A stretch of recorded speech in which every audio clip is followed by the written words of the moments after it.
Why the moon and the sun live in the sky. Many years ago, the sun and the water were close friends, and they both lived together on the earth.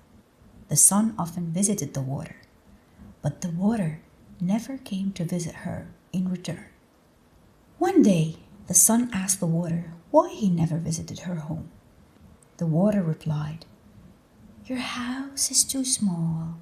If I came with all my people, I would surely push you out."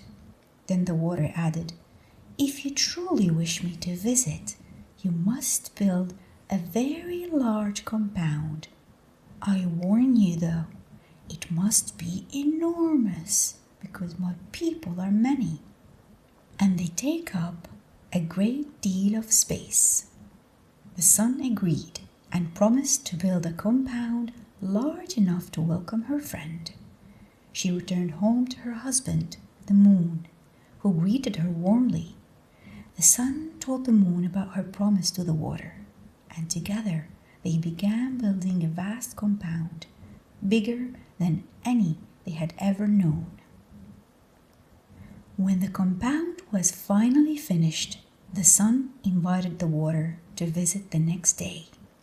When the water arrived, she called out, "Sun, is it safe for me to enter?"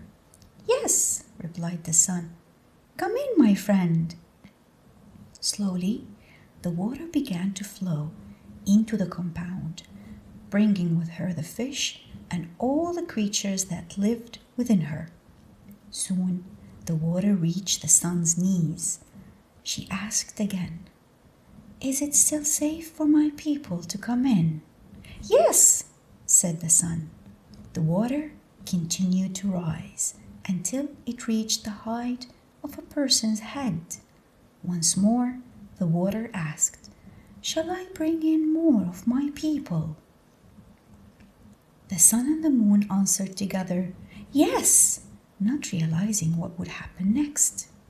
The water kept flowing and flowing until the sun and the moon were forced to climb onto the roof of their own house. Still, the water continued to rise. At last, the water overflowed the roof entirely, and the sun and the moon had no choice but to rise up into the sky. And that's why, to this very day, the sun and the moon live high above the earth. The end.